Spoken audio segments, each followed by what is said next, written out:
Coach, I figure we'll just hop right into questions. We'll start with Ryan Aber and then go to Eric Bailey. Yeah, Lincoln. Nick Benito had several big plays on Saturday, including the sack there in the third overtime. Just what kind of growth have you seen from him, and just how much room is there for him to keep growing? He's definitely improved a lot. I think Jamar has been really good for Nick. I think a lot of things that Nick needed to improve on. They've really attacked together, and Nick's a really talented guy. I mean, he's made some big plays around there, but he's still just scratching the surface of how good he can really be. The good thing the other day was it felt like Nick had some opportunities earlier in the year that he was there and then just didn't finish the play. Had certainly a couple chances against Iowa State. And we thought he finished so much better the other day against Texas. Got guys on the ground. I think he's become a more kind of multifaceted rusher. Early in his career, it was just all speed, and he's added to that, which has made him tougher to block. And I also think he's really grown and progressed both in just kind of strength, technique, understanding as far as defending the run game. So, he's much more well-rounded. But still, so much room to go with his upside, which is exciting. Appreciate it, Lincoln. Mm-hmm. Eric Bailey and then Joe Bettner. Hey, Lincoln, I think Saturday was the first time we saw you change quarterbacks for a non-injury. While the team probably understands this, how much does that help everyone in terms of really understanding competition remains at all positions and changes can be made at critical moments? And also, after watching film, what did you think of Tanner's game? Yeah, I mean, I think we hadn't been in that situation a ton, but it was just kind of made sense. It was kind of the right recipe. We'd had a couple of bad plays in a row, and I thought it was the right thing to try to calm Spencer down. And Tanner had practiced well and has experience, and I have a lot of confidence in him. So it made a lot of sense at the time, and I do believe it was the right thing to do. I thought Tanner did a good job. That's not always the easiest situation to just go into, just kind of a little bit cold turkey, if you will, and just goes straight in there. I thought he stabilized us, and I thought really he made, the ball slipped out of his hands when he was scrambling to the left, or I think would have had a big play, and then he then didn't throw a good ball. We didn't have a very good route on the ball that Rambo ended up catching off of a tip, and then other than that.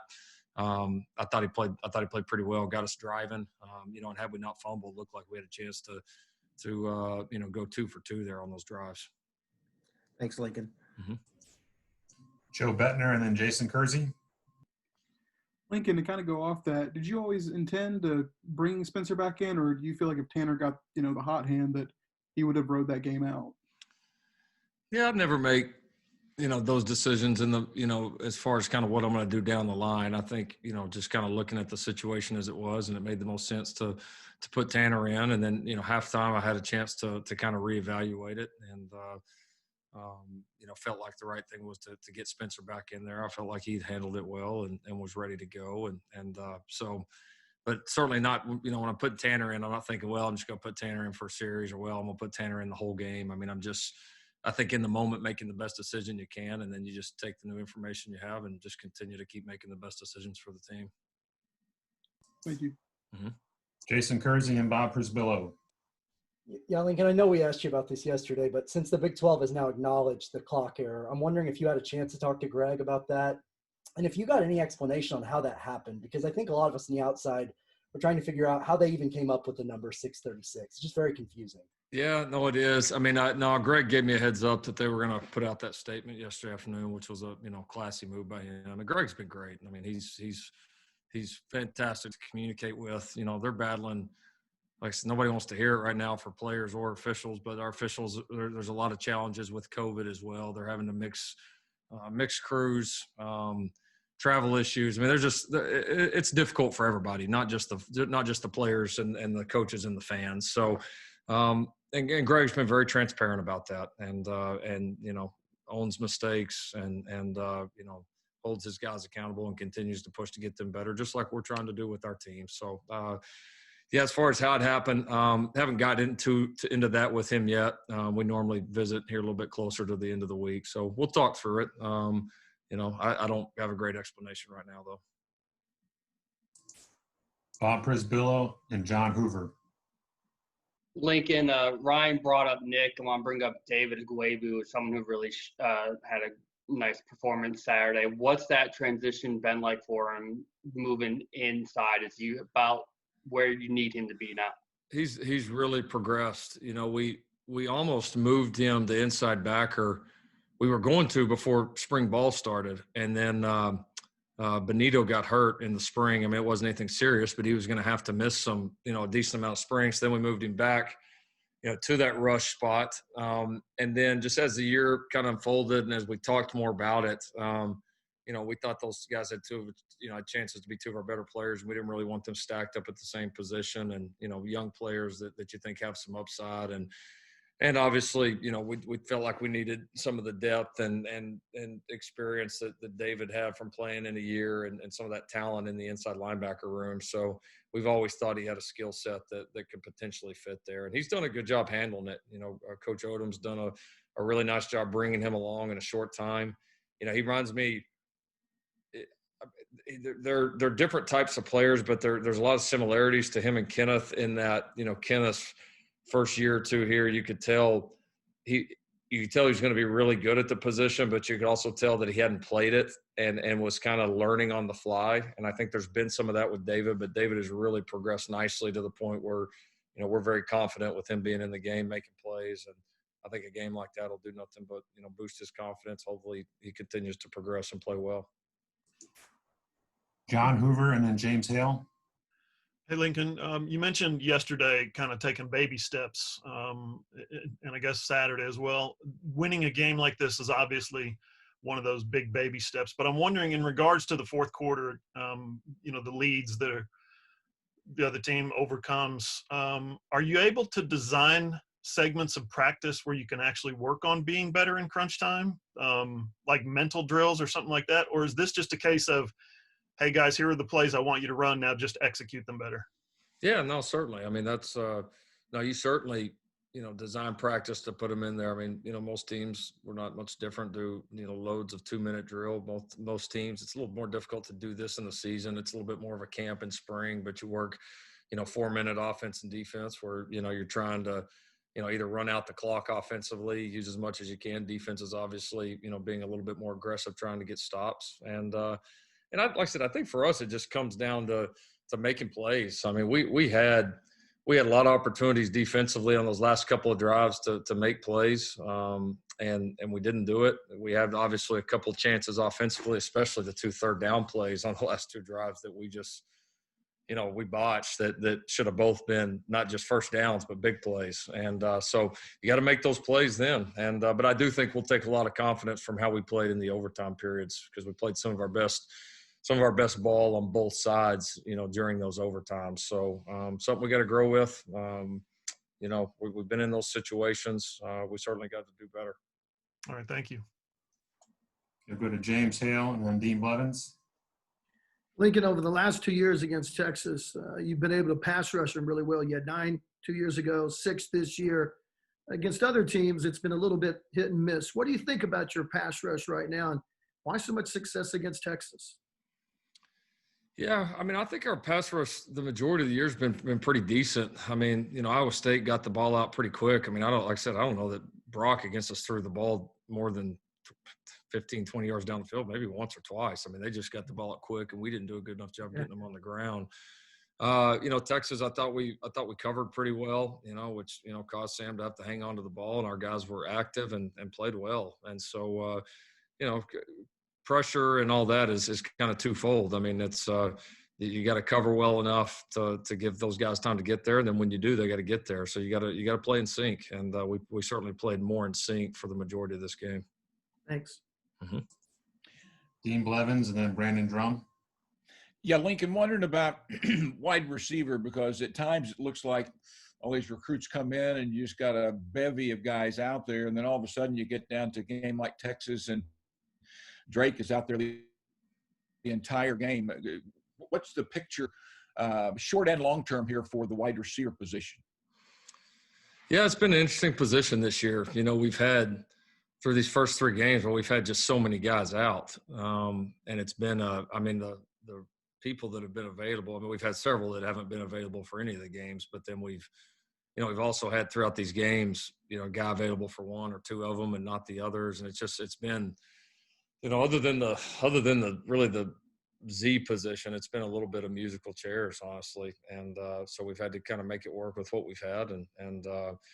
No, I mean, yeah, it's kind of 2 things. You're excited about some of the guys that are stepping up, like Drake has, and I think Theo Weiss obviously took some steps. Marvin's came in and done a really nice job this year. So there's some guys that have stepped up and take advantage of those opportunities. And then obviously, whenever the time is, we'll be excited to get back, several of those missing pieces that aren't available for us right now, because it's certainly, it's a good group, but we're certainly not at full strength right now by any stretch. Brendan Drum and then Kerry Murdoch. Yeah, Lincoln, I know you don't have a crystal ball or anything like that, but every quarterback seems to have has had some sort of game where they've had that moment of where everybody seems to rally around them for the rest of the season that propelled you all the rest of the year. Kyler with Texas, even then I lost, just the way he made that comeback in 2018. The K-State, even though it was a loss with Jalen, the comeback, the plane, the players only meeting, all that stuff. Can you sense that coming along with Spencer and the team just rallying around him, especially with how he played during that final period and the 4 overtimes? I think it's a fair point. I mean, I think, teams want to believe in their guy, and I think we're fortunate to have a couple of guys that our team believes in. But I think, doing it in crunch time against your rival is a good way for it to happen. And, it just took some guts and some real competitiveness for those guys to play the way they did in those situations, for Tanner to come in and stabilize us, for Spencer to come back after having a couple of big mistakes and play the way he did, especially in the third quarter and overtime. So, I think it's a learning moment for those guys. I think our team believes in the kind of players that we have there, and winning one like that in the fashion that we did certainly does not hurt. Kerry Murdoch and Keegan Renault. I actually thought the better comparison might be, Baker at Tennessee. And, that game, he struggled all along, and then late in the 4th, go to overtime. What did you see from Baker and the team to that point that maybe Spencer has to do to kind of galvanize people in his team behind him after a game like that? Yeah, I mean, that year had some different types of adversity, and that, year one and people trying to learn stuff and all that. And this year's a little bit different. I mean, it's, we're playing again with just a lot of young guys and all the other challenges. So for a first year quarterback, there's some unique challenges here that first year quarterbacks have never had ever at any school. And so, yeah, I mean, it's all part of the growth process, and you've got to continue to push through whatever's in front of you. You got to continue to get better, stay confident in yourself, and make the plays that you're capable of making. And so, I think to be able to continue to improve and again execute, especially like we did there in the second half, I think we'll give those guys a lot of confidence and a belief that we can handle anything that's thrown our way in this crazy year. Thanks, Lincoln. Mm-hmm. Keegan Renault and then Myron Patton. Yeah, Lincoln, you said Perkins traveled to Ames for moral support, and I know he wasn't there on Saturday. Is there any reasoning for that? And then as well as Chris Murray, has he gotten his eligibility, and is he available to play for you guys, and what kind of impact can he have? Ronnie Perkins' deal, I'll if I ever happen to write a book, I'll have a whole chapter dedicated to that one. Chris Murray, we found out on Friday, won his appeal, so he is eligible. Based on the length of time, it comes at a good time. You got a bye week, chance to get him up to speed. But he's certainly a guy that, based on what we've seen, I believe will have a chance to contribute for us this year. Sure. Thanks, Lincoln. Mm-hmm. Myron Patton. Lincoln, could you comment on Isaiah Thomas? Looked like I remember the Baylor game, the Big 12 championship. Looked like he was kind of getting some things figured out, playing, making some plays for you. It's obvious he's continued here this season and becoming a playmaker in a couple positions, the defensive line, and then also in the defensive backfield. It seemed like your guys, the interceptions are great, but it seemed like they just made more plays on the ball. I'm sure you emphasize it all the time. Did something change to trigger that, or was that part of the pass rush that you were getting? Yeah, Isaiah's done a great job. You know, probably the most improved football player on our entire team. I'm so proud of that kid. You know, he's played inside for us. He's played outside. He's just been tremendous. He has really improved. I think he's playing with a lot of confidence right now. And it's been huge. I mean, we have absolutely needed that guy to step up with some of our losses, and he has done it in a big way. And it's been huge for our football team and for our defense. The DBs, you know, obviously played a few more guys. I thought that was helpful, kept some of those guys fresh, had a great week of work. Yeah, and I think it's a combination. I mean, I think we covered well, stayed in good position the majority of the game. And then certainly when you get a pass rush and that ball's having to get up there a little bit quicker, it always helps. Okay, Coach, it's 12:19. Do you have more time or do you need to get going? I better head that way. Sorry, guys.